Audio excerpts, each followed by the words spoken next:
जिसको हम्म। नॉलेज, जिसको हरे कोई कृष्णा। नॉलेज नहीं।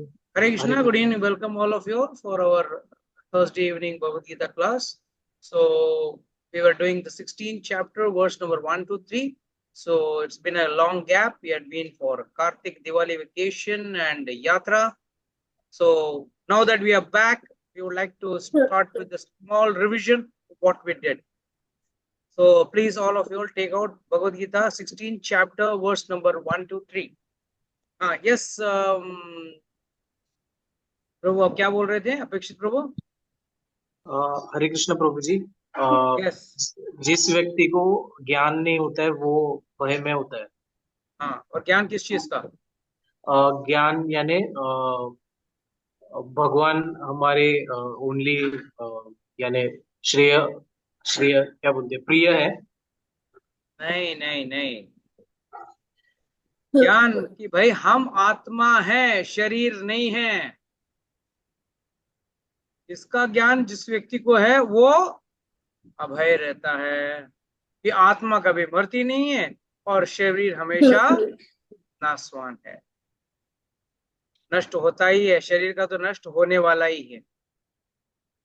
सो उस तरह से अभयम सत्व शुद्धिम, एक व्यक्ति को अपना जीवन शुद्ध करना चाहिए। और शुद्ध कैसे करना है? पहले जीवन का रहन सहन को शुद्ध करें।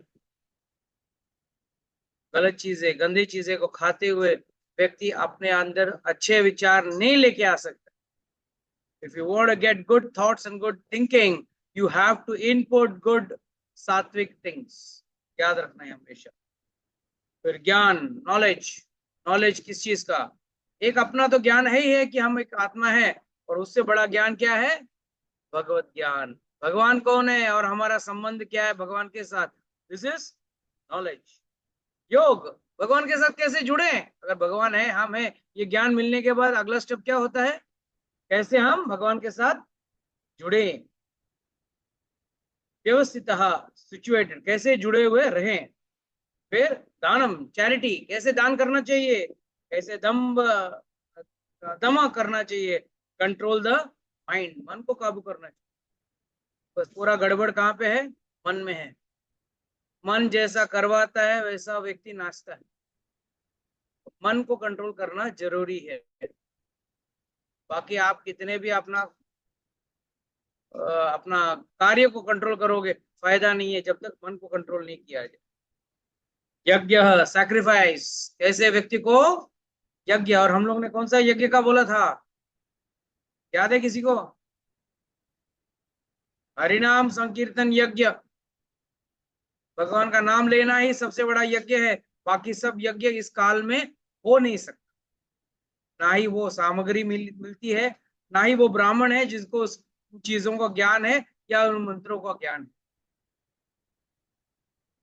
फिर स्वाध्याय, स्टडी ऑफ वैदिक लिटरेचर्स, और फिर तपह, ऑस्टेरिटी।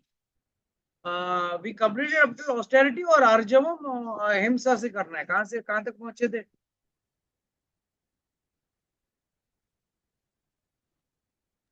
सत्य तक प्रभु जी। सत्य तक पहुंच गए सत्य थे ना? तक, सत्य सत्य तक, ठीक है। आर्जवम, सिंप्लिसिटी, कैसे हम लोग अपने जीवन को एक नकली खोखलापन, दिखावा वाला जिंदगी जीते जीते हम लोग अब ऊब चुके हैं। और वही जीवन जिसको हम मजा समझ के जी रहे हैं, वही हमारे लिए अंत में एक कारागार की तरह बन जाता है, एक जेल की तरह बन जाता है, और उसमें रहते रहते हम दुखी हो जाते हैं। सिंप्लिसिटी, अहिंसा, नॉन वायलेंस। ये क्या था? नॉन वायलेंस किस चीज का नाम है? अहिंसा, हिंसा नहीं करना। क्या हमारे सब सैनिकों को वापस बुला लें, पुलिस वाले को बोलते हैं भाई छुट्टी ले लो, घर पे बैठ जाओ? अहिंसा का मतलब क्या है? सेंस प्लेजर्स, हरे कृष्ण प्रभु जी, सेंस प्लेजर्स के सेंस लिए हिंसा प्लेजर नहीं। के लिए किसी को हानि पहुंचाना या किसी की हत्या करना। जैसे लोग कभी कभी उड़ता हुआ, चलता हुआ, तैरता हुआ प्राणियों को खा लेते हैं ना, पका के खा लेते हैं, और ये है हिंसा। हिंसा ये भी है, कटुवाणी बोलना भी हिंसा है। और हिंसा करने वाला व्यक्ति जो कटुवाणी बोलता है, गलत बात करता है, वो भी दिव्य गुण वाला नहीं है। जो प्रेम से बात करे वो होता है। और फिर लास्ट में हम लोग ने बात किया था सत्य, truthfulness. Now what is truthfulness? सच बोलना। तो सच बोलने का कोई आगे का कोई हायर अंडरस्टैंडिंग? क्योंकि मैं हमेशा ये सवाल पूछता हूँ कि भाई भगवान ने तो प्रभु जी। पूरी भगवत, सुनिए, भगवान ने पूरे महाभारत में सबसे ज्यादा झूठ भगवान ने बोला, सच तो बोला ही नहीं उन्होंने। और भगवान यहाँ कह रहे हैं, खुद भगवत गीता में अपने मुंह से कह रहे हैं कि भाई व्यक्ति को सच बोलना चाहिए। और उन्होंने ही बोला ना, अरे भाई युधिष्ठिर झूठ बोल, अश्वत्थामा मर गया बोल के। पूरा झूठ बोलने का ठेका तो सिर्फ कृष्ण भगवान ने लिया था। तो इसके पीछे क्या राज है? Now you can speak Himanshu, what is your answer? प्रभु जी, सच बोलना चाहिए आपने बोला था, मगर आपने बोला था अगर कभी ऐसा लगा जहाँ पे झूठ बोल के कुछ सही काम हो तो वहां पे थोड़ा बहुत झूठ बोल लेना चाहिए। सही काम नहीं, धर्म से, धर्म का साथ हो तो झूठ बोले तो भी गलत नहीं है। यस। कृष्ण ने क्या बोला युधिष्ठिर को? बोले अश्वत्थामा मर गया, पर वो किसके लिए था? महाभारत युद्ध किसके लिए था? धर्म की स्थापना के लिए युद्ध था, ना कि किसी का पर्सनल जीत के लिए। कृष्ण ने क्यों पांडवों का साथ दिया? क्योंकि वो चाहते थे कि धर्म की रक्षा हो और धर्म की स्थापना हो। भगवान क्या कहते हैं भगवद गीता में? फेमस श्लोक है ना, बी आर चोपड़ा वाला, यदा यदा ही धर्मस्य ग्लानिर्भवति भारत। ये ग्लानिर मतलब जब क्षीण हो जाता है, कमजोर हो जाता है धर्म, तदात्मानम सृजाम्यहम, तब मैं इस धरती पे अवतरित होऊंगा। और धर्म को सीधा करने के लिए मुझे सब कुछ, जो चीज जरूरत है, जो लागू करनी है, वो मैं करूंगा। जैसे अगर हम अहिंसा में देखें, मतलब पुलिस वाले चोर को अच्छे डंडा पीटते हैं अंदर, तो क्या वो हिंसा कर रहे हैं? आतंकवादी को पकड़ते हैं तो अच्छे डंडे में पीटते हैं, क्यों? ताकि उनसे और राज निकल पाए कि और भाई कहाँ आतंक हमला होने वाला है, और उसको, उससे हम लोगों को बचा पाए। तो हिंसा हो, अहिंसा हो, ये सब शास्त्र के दायरे में होते हुए रहना चाहिए। तो आज हम लोग लेंगे अक्रोध, फ्रीडम फ्रॉम एंगर। अब फ्रीडम फ्रॉम एंगर के लिए क्या करना चाहिए? यस, अपेक्षित, व्हाट डू यू थिंक? गुस्से से छुटकारा कैसे पाया जाए? मैं यहाँ बीवी के ऊपर गुस्सा और बच्चे के ऊपर गुस्सा के बारे में बात नहीं कर रहा हूँ। वो घर में सब करते हैं ना, कभी बीवी पे गुस्सा कर लेते हैं, बीवी हम पे गुस्सा कर लेती है, बच्चे पे करते हैं, या नो किसी और के साथ। बट यहाँ पे फ्रीडम फ्रॉम एंगर, क्रोध से मुक्त हो जाना, इसका राज क्या है? यस। नो आइडिया प्रभु जी। हाँ, आइडिया नहीं है क्या, कैसे मुक्त, कैसे क्रोध से मुक्त कैसे होंगे, पता नहीं। अच्छा, क्रोध कैसे मुक्त हो जाए, वेरी अच्छा सवाल। हाँ, सुजाता माता जी बताइए।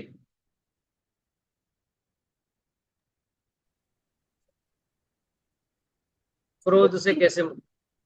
क्रोध से तो क्रोध तो आता ही है ना प्रभु जी, डे टू डे लाइफ में कुछ ना कुछ। हाँ, डे टू डे लाइफ में तो क्रोध आता ही है, उससे मेरे को नहीं समझ आ रहा कि कैसे। मतलब भगवान ने इतना कंफ्यूजन करके रखा है ना। हम्म।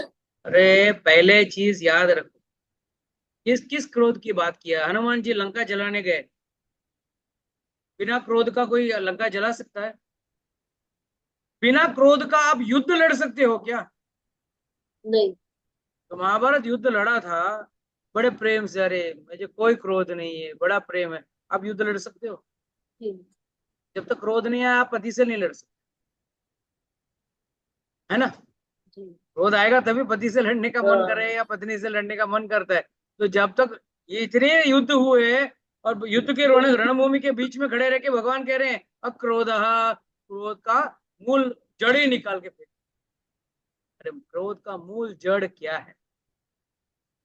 जिंदगी में अटैचमेंट, हर चीज के साथ हम अटैच रहते, और जब उस चीज को खोना या उस चीज को न प्राप्त करना, तब जो क्रोध आता है वो क्रोध खतरनाक है। कोई चीज पाने के लिए, कोई चीज जीवन में आपको पाना है और वो नहीं प्राप्त होता है, तो उससे जो क्रोध पैदा होता है, उत्पन्न होता है, वो क्रोध खतरनाक है।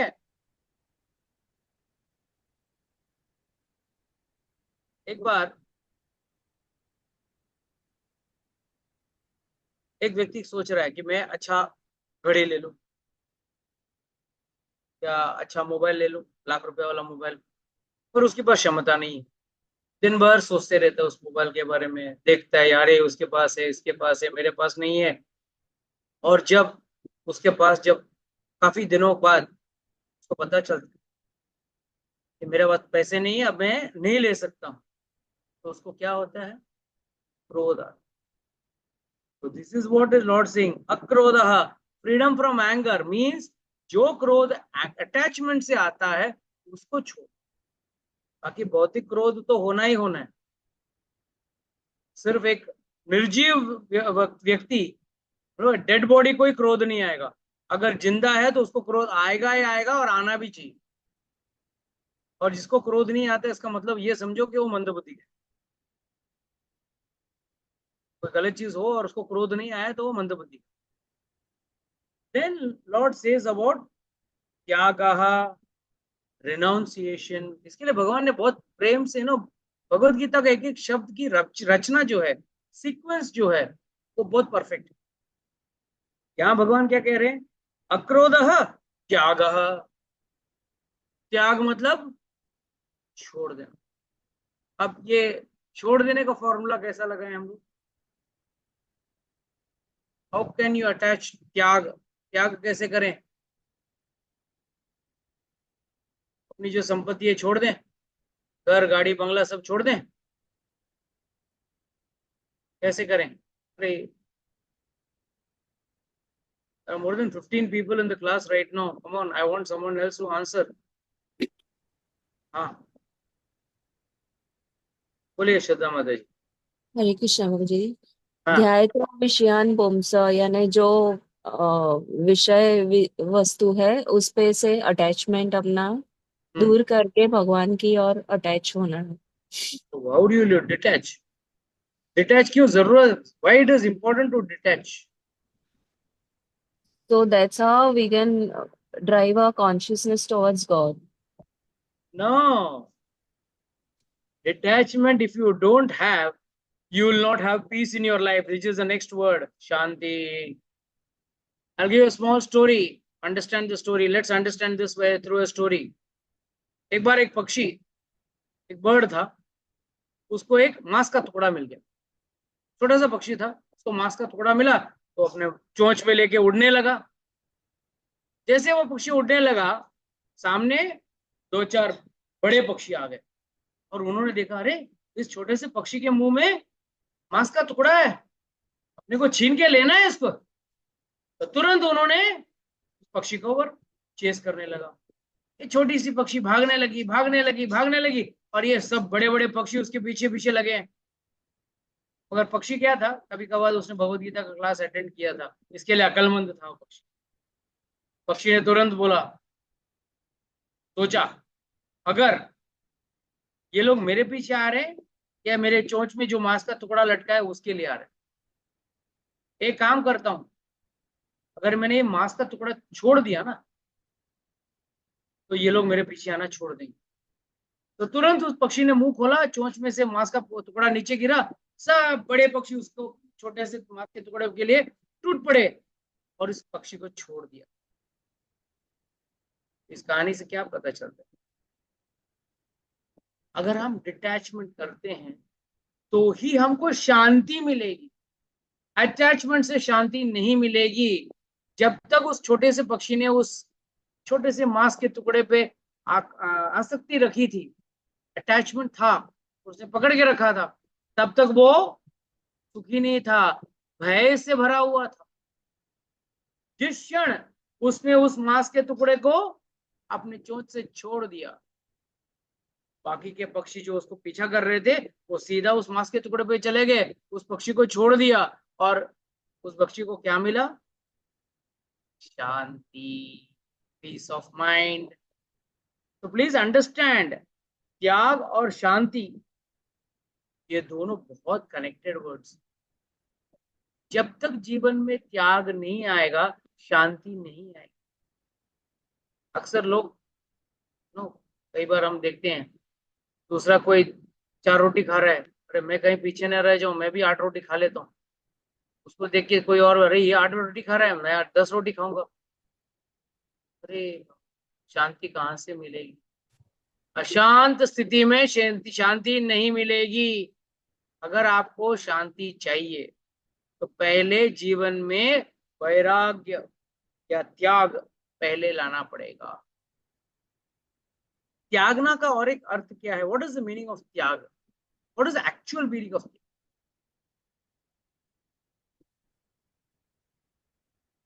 एनालिटिकल मीनिंग ऑफ त्याग? त्याग मतलब छोड़ना, ये मैं जानता हूं, इसके आगे कुछ आप बता सकते हो तो बोले त्याग किसे कहते हैं? हरे कृष्ण प्रभु जी।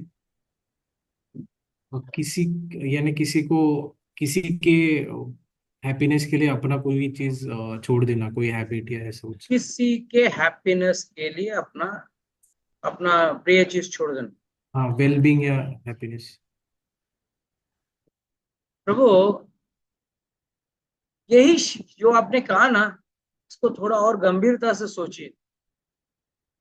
किसी व्यक्ति के लिए हम छोड़ते हैं तो क्या वो जीवन भर हम हमारे साथ खुश रहता है, आभारी रहता है,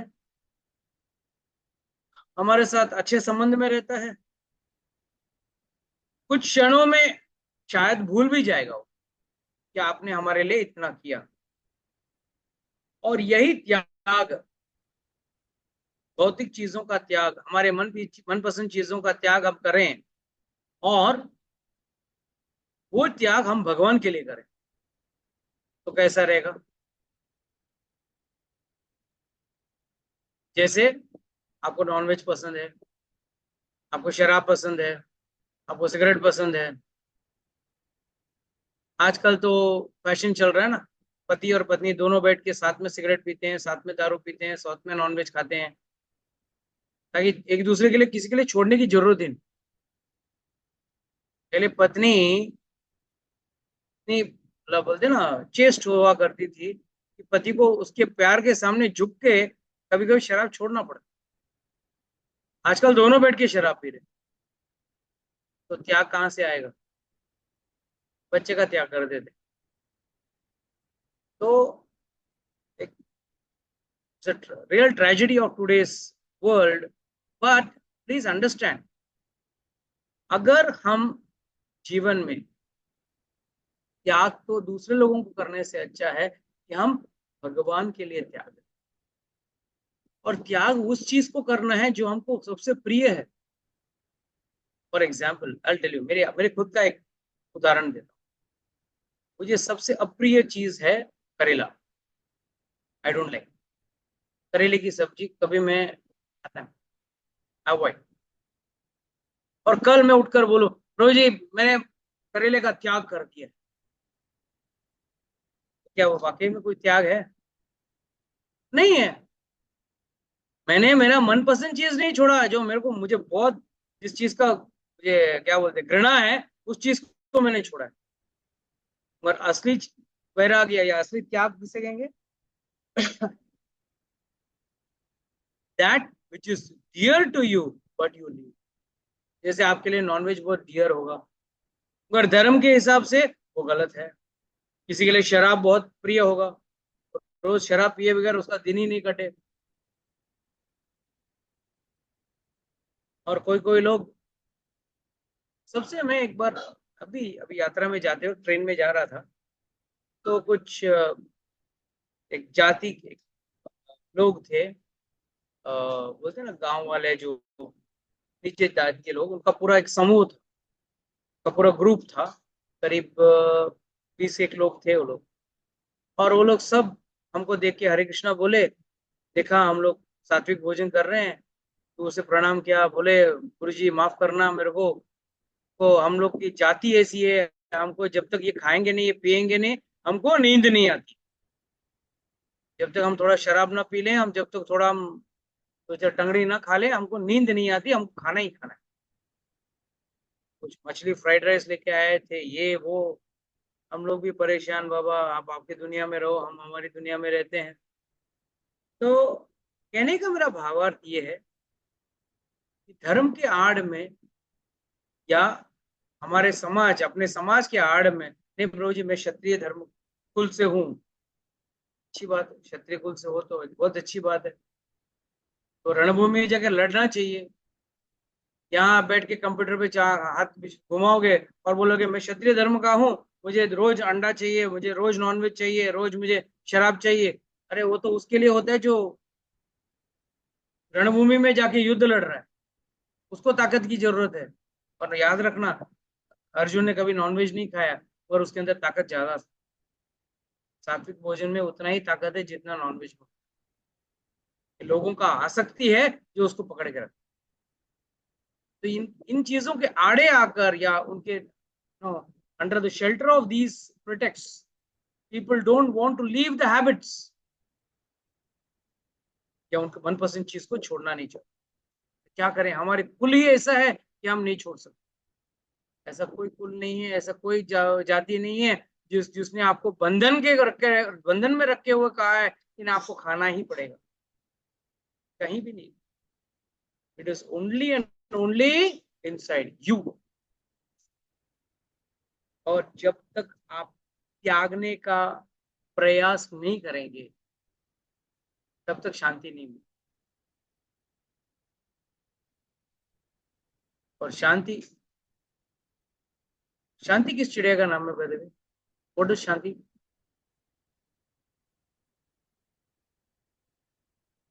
कितने लोगों को शांति चाहिए यहाँ पे? किसी को नहीं चाहिए तो फिर आगे मैं बढ़ता हूँ, शांति में हम लोग डिस्कस नहीं करते।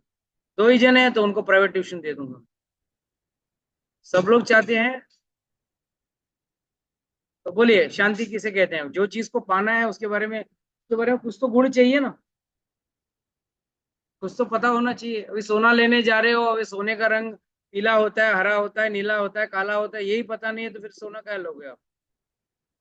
तो लोहार के पास जाके लोहा लेके आ जाओगे, बोलोगे यही सोना है। तो शांति किसे कहते?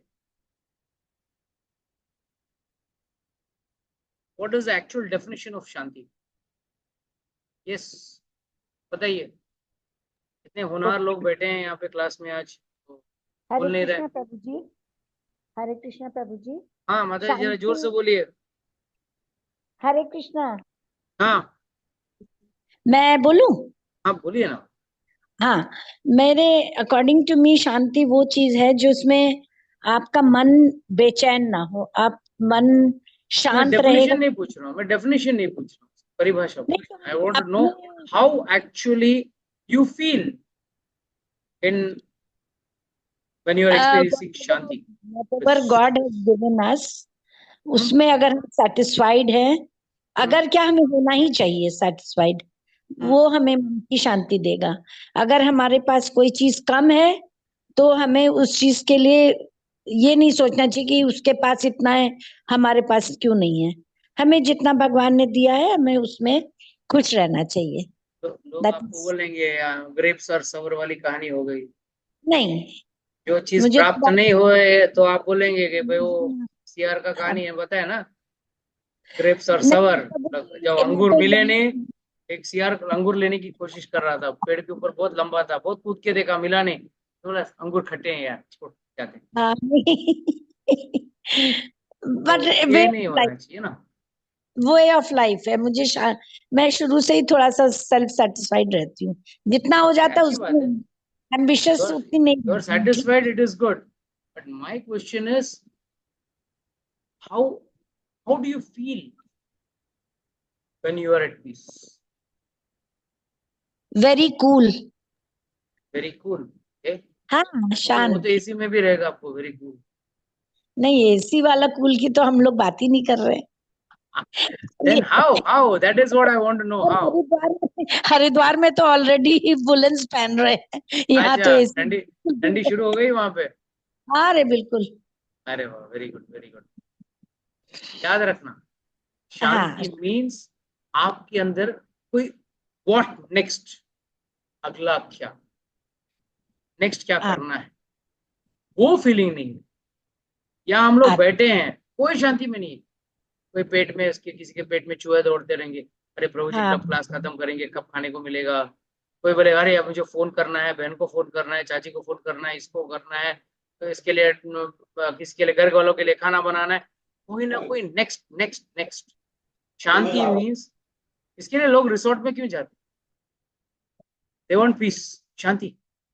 और शांति का मतलब, माता जी लोग सोचेंगे "अब मुझे खाना बनाना नहीं है", वहां जाएंगे, रेस्टोरेंट में जाएंगे, रेडीमेड खाना आ जाएगा, आराम से 10 बजे तक सो सकती हूँ, कोई उठाने वाला नहीं है। बट याद रखना, वो शांति शांति नहीं है। क्यों? ये 2 रात 3 दिन के लिए है, और जैसे ही तीसरा दिन शुरू होगा ना, अरे बॉम्बे में जाके ये करना है, वो करना है, घर में जाके ये काम बाकी है, ऑफिस में जाके ये करना है, शांति आपका भंग उधर ही हो जाता है। या वहां बैठे बैठे भी पहले दिन ही आपको किसी का घर का फोन या ऑफिस का फोन आ गया, तो आपकी शांति अशांति में बदल जाती है। क्यों? You have got a next action to be done. But the minute you don't have a next action to be done, अगला कार्य क्या करना है, कुछ कोई जबरदस्ती नहीं है, that is उसको शांति। And then it is at that state a person gets more inclination towards God. भगवान की तरफ रुझान पड़ेगा उसको। जब तक उस व्यक्ति का भक्ति की तरफ, मतलब शांति नहीं होगी, मन में शांति नहीं होगी ना भक्ति कर पाएगा, ना भगवान की तरफ रुझान होगा। बोलेगा, कई लोग यही बोलते हैं ना मुझे, प्रभु जी अभी 1-2 महीना और दे दो, बस ये कार्यक्रम हो जाए ना, फिर मैं भक्ति करूंगा, वो करूंगा, फिर भक्ति हो जाऊं। क्यों? मन उसमें लगा, उसको प्राप्त करना है, उसको कंप्लीट करना है। ये जीवन एक ऐसा एक यात्रा है जिसका अंत सिर्फ मृत्यु पे खत्म होगा। याद रख, कार्य और जिम्मेदारी कभी खत्म नहीं होगी। आपको शांत अगर रहना है, तो पहले चीज तो जो अनुकूल नहीं है भक्ति के लिए, उनको त्याग दो, उन चीजों को त्याग दो, और फिर जो अनुकूल हैं उनको आप ग्रहण कर लो।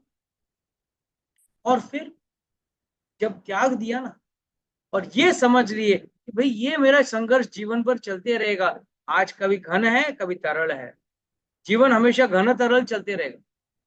घन तरल मतलब पानी है ना, नदी का पानी किसी जगह पे बहुत जोर से चलेगा, बहुत वेग से चलेगा, और कई जगह पे बहुत शांति से चलेगा, पर चलेगा जरूर।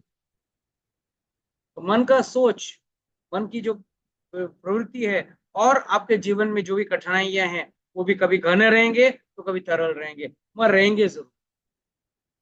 आप किसी भी क्षण ये मत सोचना कि मेरे जीवन में कोई प्रॉब्लम नहीं रहेगा, रहेगा। और कई प्रॉब्लम हमने खुद बनाए हुए, और बाकी के प्रॉब्लम जो हैं वो अपने कर्म के हिसाब से हैं, उसको तो भुगतना ही है, तो फिर क्यों चिंता करना। सो ऑलवेज रिमेंबर, फर्स्ट त्याग, जो प्रिय चीज है, जो आपके लिए भक्ति के लिए एक रोड़ा बन रहा है। चलो आपके अंदर कोई भी गंदे गुण नहीं है, आप अच्छा खाना खाते हो, कभी शराब नहीं पीते हो, कभी सिगरेट नहीं पीते हो, अच्छी बात है। मगर एक आदत है, रोज शाम को मैं क्लब में जाके थोड़ा देर बैठ के आता हूँ, यार दोस्तों को मिलके आता हूँ, ये भी भक्ति के लिए एक रोड़ा है। उस वक्त में आप थोड़ा देर बैठ के भगवान का नाम जप लें, या मंदिर में जाके कुछ भक्ति का काम कर लें, तो अच्छी बात है। So please understand, that is why त्याग एंड शांति is always goes hand in hand. Bhagavad Gita में कहा गया है, त्यागा शांतिम रक्षति, त्याग में ही शांति बसा हुआ है। जब तक त्याग नहीं होगा, शांति नहीं होगी। आप कितना भी लाख कोशिश करो, कोर फैक्ट। उसके बाद अपेशुनाम, एवर्जन फ्रॉम फॉल्ट फाइंडिंग, ये हमारे अंदर तो एक सुपर क्वालिटी।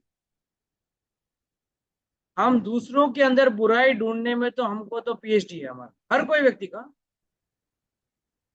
दूसरे व्यक्ति के अंदर अगर आपको खोट निकालना है ना, तो आपसे बढ़िया आदमी खुद कुछ नहीं। सब हम के सबके सब, अरे वो ऐसा है, वो वैसा है, उसके अंदर ऐसा है, उसके अंदर वो कमी है, उसके अंदर ये है। कभी हमने अपने अंदर का खोट कभी देखा है? हर व्यक्ति को लगता है। भगवान ने ना सिर्फ बहुत कम अक्ल बांटा है दुनिया में, 2.5 किलो अक्ल बांटा है। हाँ, ब्रह्मा जी ने सिर्फ 2.5 किलो अक्ल बनाया, 2 किलो उसको दे दिया, और बाकी आधा किलो है ना पूरी दुनिया में बांट दिया। हर व्यक्ति यही सोचता। भगवान ने बनाया, ब्रह्मा जी ने बनाया 2 किलो 2.5 किलो अक्ल, उसमें से 2 किलो मुझे मिल गया, बाकी सबके पास, बाकी पूरी दुनिया में आधा किलो बांट दिया, बहुत कम है। और ये मैन्युफैक्चरिंग डिफेक्ट है हर व्यक्ति के साथ। बच्चा आके पापा को बोलेगा या माँ को बोलेगा, तुमको खाना बनाना नहीं आता है, हाँ पापा तुमको काम करना नहीं आता है, तुमको ये मोबाइल चलाना नहीं आता है, तुमको ये फलाना नहीं आता है।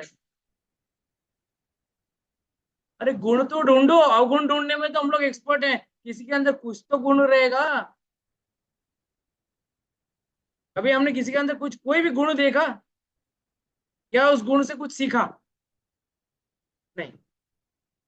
दूसरे के अंदर अवगुण ही ढूंढ सकते। और कितना खाता है?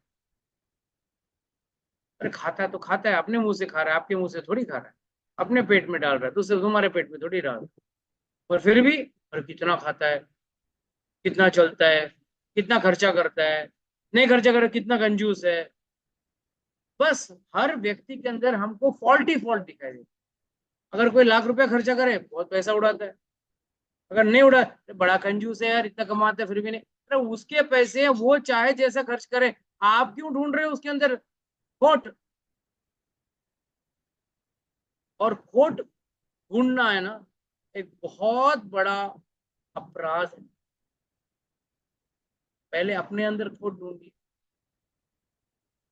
कई बार साधु संतों के अंदर आपको खोट, लोग खोट, साधु संतों के अंदर तो वो सब क्या बोले हैं, खूब सारा खोट निकालेंगे वो लोग।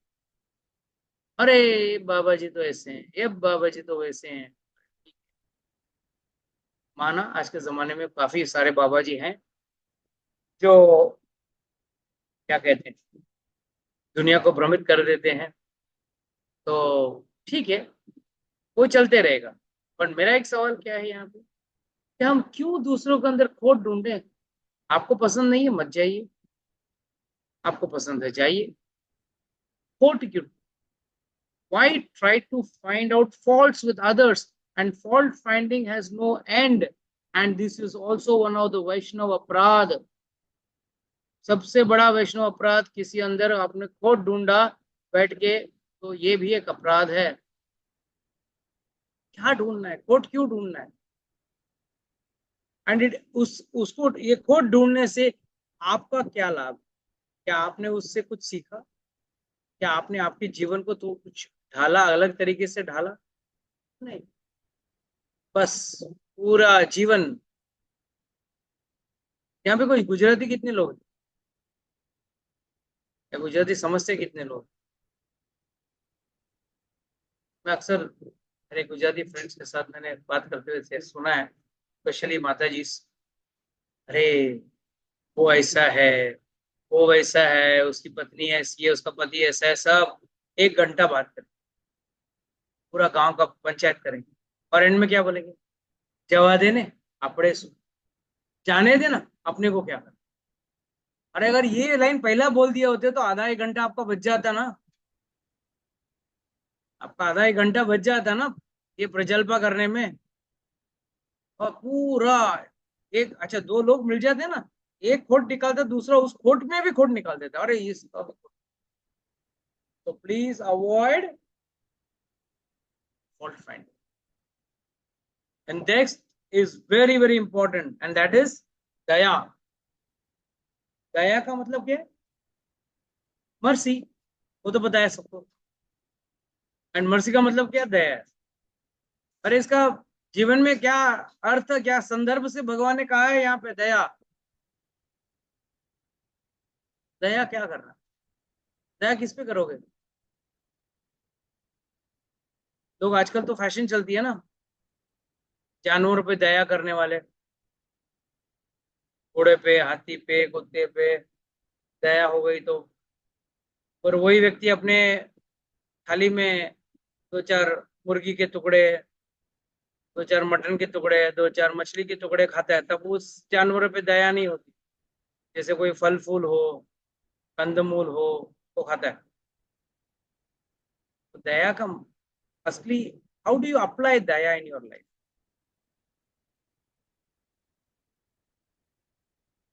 हम लोग जीवन में ना हर चीज को स्थूल रूप से या ग्रॉस लेवल पे, शारीरिक लेवल पे हम सोचते हैं, कभी भी आप आत्मा के लेवल पे नहीं सोचते। शास्त्र हमेशा आत्मा के लेवल से सोचता है, आत्मा के लिए क्या सही है, उसके लिए क्या फायदेमंद है, और उससे उसको क्या फायदा हो। That is the angle with which the शास्त्र और द स्क्रिप्चर्स थिंक। whereas जो हमारा जनरल सोच है वो सब कुछ शरीर के हिसाब से, मुझे वो गाड़ी नहीं मिली, मुझे वो घड़ी नहीं मिला, वो ड्रेस नहीं मिला, अरे ये सब तो शरीर का है।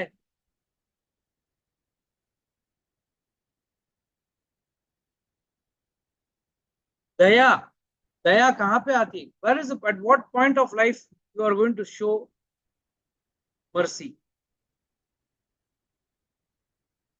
अगर शारीरिक रूप में रहेगा तो आप बोलेंगे प्रभु जी किसी चीज को पर हम दया करेंगे, जो भूखा है, जो बीमार है हम उसको मदद करेंगे, जो भूखा है उसको खाना खिलाएंगे, यही हम दया समझते हैं।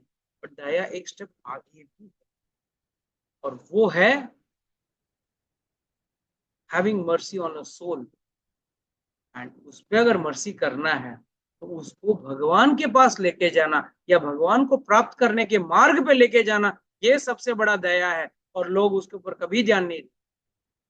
लोग स्थूल रूप में एक टाइम खाना खिला देंगे, एक टाइम उसको कपड़ा लेके दे देंगे, एक बार दवाई लेके दे देंगे। ये दया शरीर के ऊपर है, आत्मा पे नहीं है। आत्मा पे दया करना मतलब उसको भगवान से जुड़ाने का राह या मार्ग में उस व्यक्ति को डाल देना।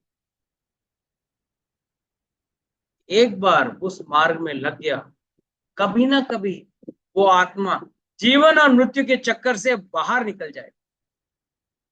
और इससे बड़ी कृपा या इससे बड़ी दया और कोई नहीं कर सकता। खाना आप एक बार खिलाओगे, दो बार खिलाओगे, एक महीना खिलाओगे, एक साल खिलाओगे, जीवन भर तो नहीं खिलाओगे। दवाई कभी कभार लेके दे दोगे, कपड़े कभी कभार लेके दे दोगे, हाय तौबा कभी कभार कर लोगे। जीवन में, अपने जीवन में कभी दूसरे के लिए दुख नहीं लाओगे। तो द ओनली सॉल्यूशन और the only way by which you can show daya to people is by connecting them to God, या by taking them to the path of dharma। धर्म के राह में लेके चलो या उनको भगवान के राह में लेके चलो, दोनों एक ही। धर्म में अगर व्यक्ति है तो अपने आप भगवान के पास जुड़ जाएगा। आज नहीं तो कल धर्म का मार्ग आपको भगवान से ही जुड़ाएगा, और कोई उसका कोई दूसरा धर्म का और कोई लक्ष्य नहीं है दूसरा, और सिर्फ आपको भगवान से जुड़ाना ही धर्म का काम। सो दया means, and sorry I just split into two, दया सर्व दया भूतेषु, सभी जीवों के ऊपर दया होनी चाहिए। मुझे अभी भी याद है ब्रजमंडल 84 कोस में ये लोग सब ब्रजमंडल के 84 कोस यात्रा कर रहे थे, तो वहां पे एक कुत्ता आ गया। 20 दिन तक वो कुत्ता उनके साथ पूरा यात्रा किया और ये लोग ने उस कुत्ते को 20 दिन तक प्रसाद खिलाया। ये सबसे बड़ी दया है। क्यों? उसने प्रसाद खाया, उसने कीर्तन सुना, उसने ब्रजमंडल 84 को उसका 15 दिन का यात्रा किया, जरूर एक ना एक दिन वो जीव भगवत धाम वापस जाने के मार्ग में जरूर आएगा। दैट इज असली तय। उसके बाद दैट इज दया भूतेषु अलोलुप्तम, फ्रीडम फ्रॉम ग्रीड। ग्रीड का अर्थ क्या है? ग्रीड का परिभाषा क्या है या समझ क्या है? What do you understand by greed? Greed को हिंदी में क्या कहेंगे? लालच, लोभ, लालच। लोभ, लालच, लोभ, लोभ। लोभ। लालच, लोभ, ठीक है। तो आप मेरे को बताइए कि ये ग्रीड किसे कहते हैं? किसे हम ग्रीड कहेंगे? और पाने की लालसा, हम्म। और पाने की लालसा। I could not hear you. Please repeat. I said और ज्यादा पाने की लालसा, और और ज्यादा पानी की लालच। Okay fine, something more. ये भी सही है, एक तरह से सही है, बट उससे भी और थोड़ा अधिक।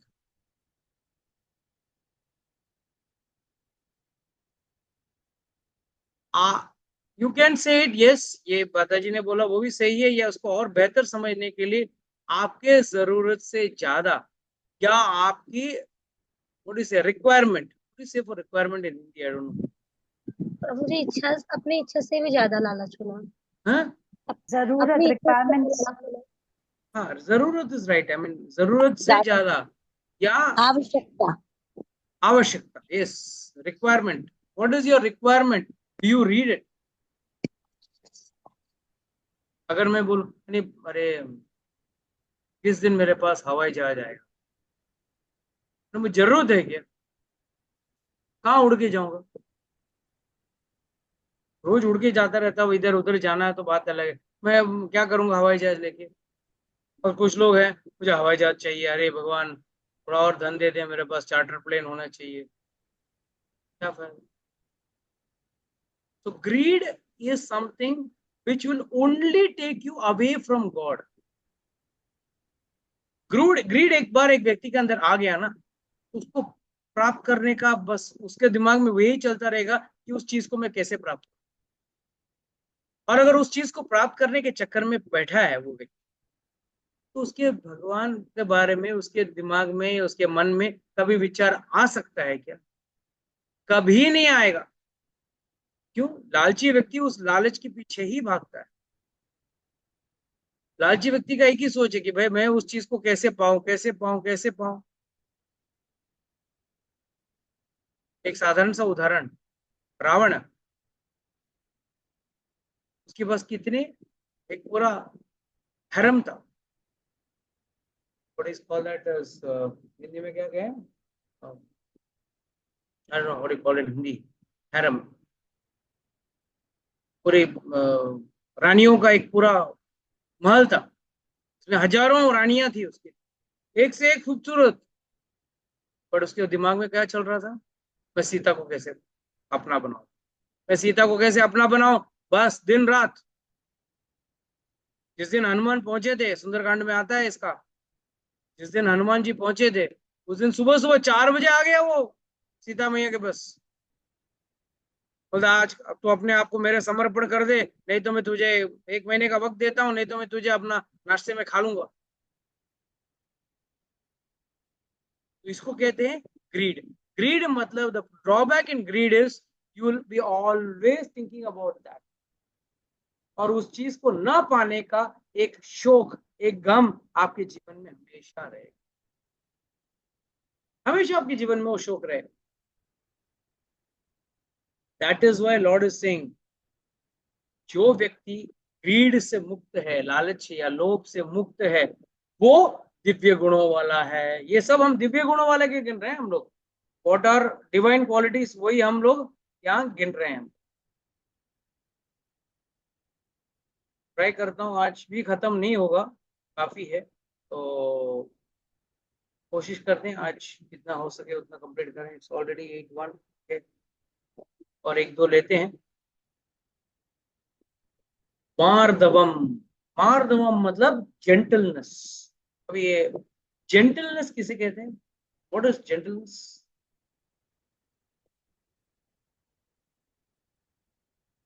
What is gentleness? हिंदी में क्या कहेंगे? जेंटलनेस को आप लोग हिंदी में क्या बोलेंगे? मतलब भद्रता बोलते हैं, भद्र सहज भद्र पुरुष सहजता या से भद्र स्त्री बोलते हैं, मतलब उसको। भद्रता। हाँ, भद्र हिंदी सहजता से सहजता से नहीं, सहज मीन्स इजीली। भद्र नम्रता से। हाँ, नम्रता एक बोल सकते हैं, या एक एक dignified way, in a different dignified way. Gentleness. What is the actual gentleness the person has? What do you think is the actual gentleness एक व्यक्ति के अंदर होना चाहिए? करुणा। हाँ, प्रभु जी सौम्यता भी बोलते हैं, जेंटल, हाँ, सौम्य। सौम्य, ठीक है, सौम्य। मतलब कोई आप व्यक्ति आपके पास आए और बड़े सौम्य से आपको एक झापड़ मार दे जाए, तो क्या ये इसको आप जेंटलनेस बोलेंगे? नहीं, तो जेंटलनेस किसके लिए भगवान ने स्पेसिफिकली ये वर्ड यूज किया है, जेंटलनेस? करुणा। नहीं, प्रभु जी आप बताइए। At the time of starting the war, Mahabharat युद्ध के शुरुआत में जब दोनों सेना सामने सामने खड़ी थी, तब युधिष्ठिर ने अपने सारथी को बोला आगे लेके चल, और वो गया सीधा भीष्म पितामह के सामने, और फिर रथ से उतरकर सीधा गया और भीष्म पितामह को साष्टांग दंडवत प्रणाम करके अपने गुरु को भी प्रणाम किया।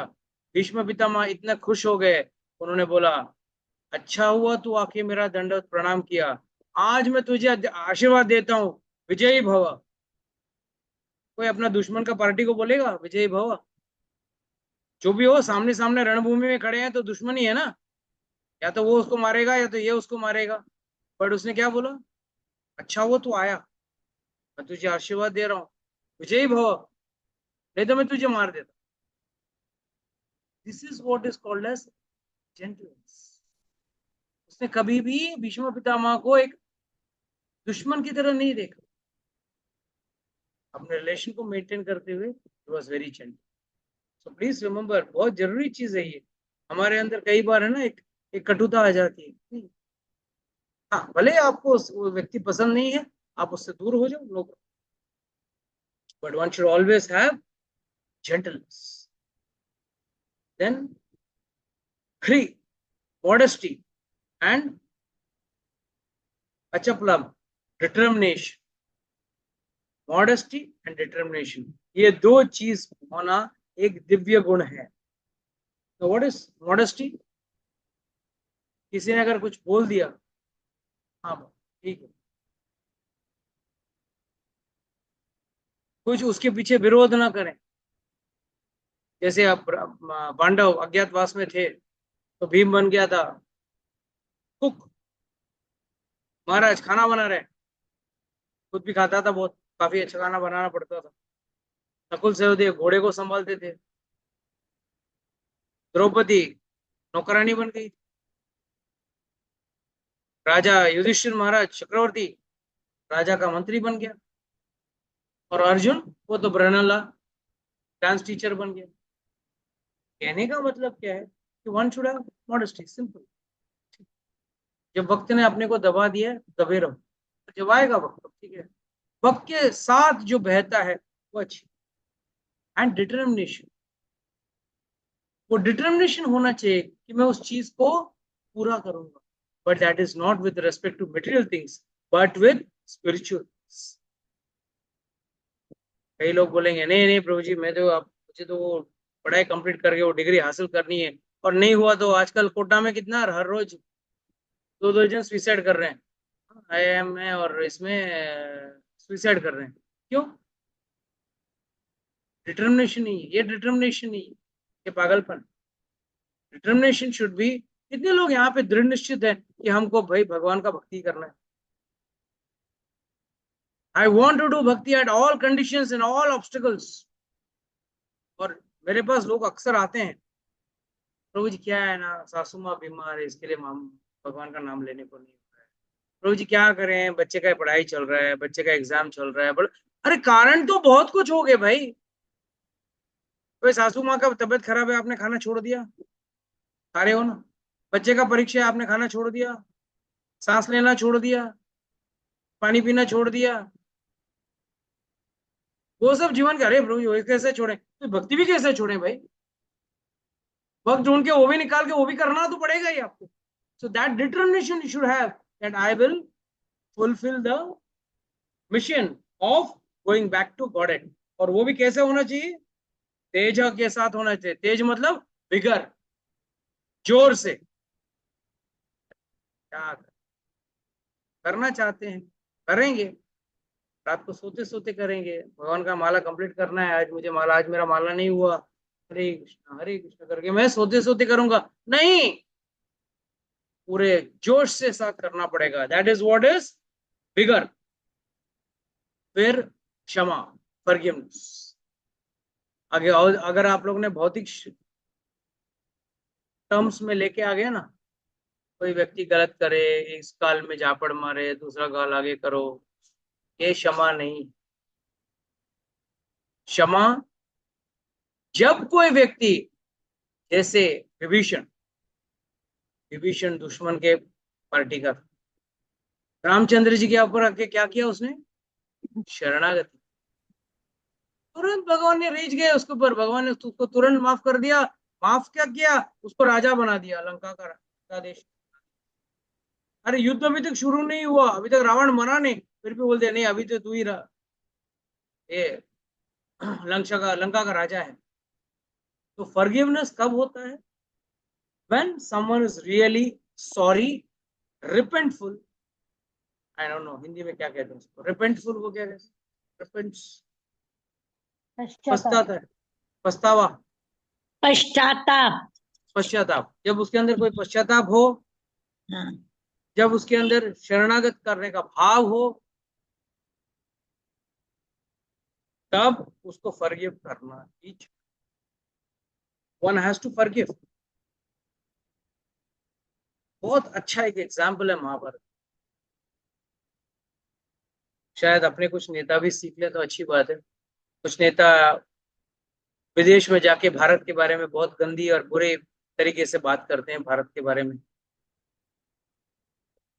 तो जब पांडव वनवास में थे, जानबूझ के उनको जलाने के लिए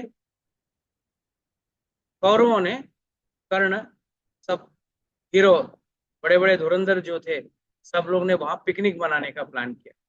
पिकनिक क्या मनाना, उनको पांडवों को तकलीफ में देखकर उनके ऊपर हंस। और वो लोग पहुंचे एक झील के पास, जो झील में गंधर्व पहले ही नहा रहे थे, और इन्होंने वहां जाके दादागिरी की। उस गंधर्व को आया गुस्सा, उसने तुरंत उनको बंदी बना लिया और पूरी कौरव पार्टी को उसने बंदी बना लिया। एक सैनिक कहां से भी छूट गया, वहां से बच गया। वो भागते हुए आया पांडवों के पास, बोला अरे बचा लो, दुर्योधन को बंदी बना लिया है, कर्ण को बंदी बना लिया है, दुशासन को बंदी बना लिया है। इनको ये सब किसने क्या किया था, बुरे कार्य किए थे पांडवों के साथ। इसी दुशासन ने द्रौपदी का अपहरण करने की कोशिश की। इसी कर्ण ने इसको वैश्या बुलाया था द्रौपदी को। तो तब अर्जुन और भीम बहुत खुश हो गए। अच्छा है, अपने पे हंसने आया था ना, बराबर उसका भी सीधा हो जाएगा, लटकने दो उसको। तब युधिष्ठिर महाराज ने बोला अपने अंदर लाख झगड़ा क्यों, जब दुश्मन बाहर से आ जाए ना तो साथ में मिलकर लड़ना चाहिए। एक नीति सिखाया हमको, शास्त्र हमको नीति सिखाता है। यहाँ पे हम लोग आज भी बटे हुए हैं। कोई कह रहा है नहीं हमारे लिए महाकाली बड़े हैं, कोई कहेगा हमको कृष्ण बड़ा है, कोई कहेगा हमको राम बड़े हैं। अरे भाई ये सब आपस के जो भी नोक झोंक चलती है वो ठीक है, पर जब कोई बाहर का व्यक्ति हम पर हमला बोल दे तो तो हमको ये इन आपसी चीजों को छोड़कर उसके साथ डटकर लड़ना है, या उनके विचारों के साथ अपने को लड़ना है। तो याद रखना, you have to forgive and forget. और यही नीति युधिष्ठिर महाराज ने सिखाया, फॉरगिव, छोड़ दो, भले उसने बुरा किया, अब तो टेम्पररीली छोड़ दो, बाद में रणभूमि में उसको मारेंगे, वो बात अलग। So first and foremost one should have forgiveness, always one should be ready for forgive. Then बच्चे अभी कितने हैं? fortitude, cleanliness and freedom from envy and expectation of or honor। हाँ, बस ये 4 ही है। 5 मिनट्स में मैं खत्म कर दूंगा, ताकि next week we can take a new topic, a new chapter। So one is fortitude। I don't know what do you call for fortitude in Hindi।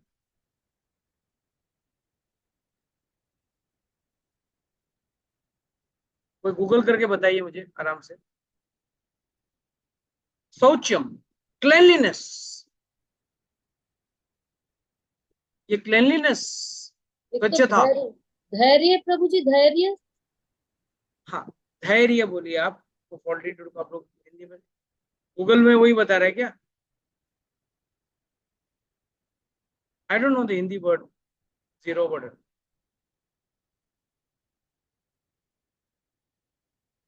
Okay, till then we discuss, till then Vishal प्रभु ढूंढ के देख लेंगे। Till then we will see for शौचम, cleanliness. साफ सफाई सिर्फ तन का नहीं, मन का भी होना चाहिए। आत्मा तो हमेशा शुद्ध रहता है, कभी भी आत्मा के अंदर कभी भी कोई विकार नहीं होता। विकार होता है तो मन में और मन के विचारों में। Always remember, cleanliness is a attitude, मतलब अच्छे शुद्ध विचार होना चाहिए। वो एक अच्छे व्यक्ति का धैर्य। ओके, समवन हैज प्रोड्यूस्ड धैर्य। तो धैर्य रखना चाहिए आदमी को, पेशेंस रखना चाहिए। One should always have patience and cleanliness is very important। जब तक अच्छे, जैसा अच्छा मन, जैसा अच्छा अन्न वैसा अच्छा मन, स्वच्छ अन्न स्वच्छ विचार, स्वच्छ मन रहेगा। आप दूषित अन्न खाओगे तो दूषित विचार आएंगे। देन फ्रीडम फ्रॉम एनवी, अद्रोहा, फ्रीडम फ्रॉम एनवी, दूसरे पे जलन, दूसरे के अरे उसकी साड़ी मेरी साड़ी से सफेद कैसे, ये सोच छोड़ दो। सब अपने अपने कर्म के हिसाब से लिख के लाते हैं। उसको मैं जितना मेहनत करता हूँ वो भी उतना ही मेहनत करते हैं, मगर उसको क्यों ज्यादा मिलता है, ये सोच ही गलत है। क्यों? उसके कर्म अलग है, तुम्हारे कर्म अलग है। कभी तुमको ज्यादा मिलता है तो कभी उसको ज्यादा मिलता है। तो ये सब कर्मों का खेल है। एंड अतिमानिता, मुझे मान मिलना चाहिए, मेरी वाहवाही करो, मैं कुछ कर रहा हूं, मैं महान आदमी हूं, ये छोड़ दो। मान सम्मान दोनों खतरनाक है। ठीक है, एक व्यक्ति को जानता हूँ, लोगों के रिलेटिव को जानता हूँ, उन्होंने अपने साहब बिजनेस, उनके बिजनेस सर्कल था, तो उनके बिजनेस सर्कल के साथ गए थे। तो समारोह था, उसमें उनके कॉम्पिटिटर जो होता है दूसरे बिजनेस का, मतलब उसी लाइन का जो दूसरा व्यक्ति होता है, उसको ऊपर बुलाया और इसको नहीं बुलाया। उसको मन में बहुत गुस्सा आ गया, बहुत ईर्ष्या आई। बोला इसका बिजनेस मेरे से बड़ा है, इसके लिए इसको बुलाया गया मंच में, देखना एक दिन मैं इससे भी बड़ा बिजनेस करूंगा। उसने कम से कम 150 करोड़ का लोन लिया और बहुत बड़ा फैक्ट्री लगाया, और एक गलती की, पूरा पैसा पूरा बर्बाद। ये आज वो आदमी अपने बेटे के साथ जेल में बैठा हुआ, ईडी का रेड होने के बाद, और पूरा परिवार आज रास्ते पे। और उसका कारण क्या था? सिर्फ थोड़ा सा उसका अंदर ईर्ष्या। तो envy should be avoided। and then अधिक्रोधः भवन्ति संपदा दैवितम। these are the qualities of divine personality, मतलब दिव्य व्यक्ति का, दिव्य पुरुष का ये गुण होता है। और भगवान कह रहे हैं, ये अर्जुन आप चिंता मत करो, आपके अंदर सारे दिव्य गुण हैं। तो इस तरह से ये शोक खत्म होता है। सो Next week we can take some other topic. I think we can close our lecture today.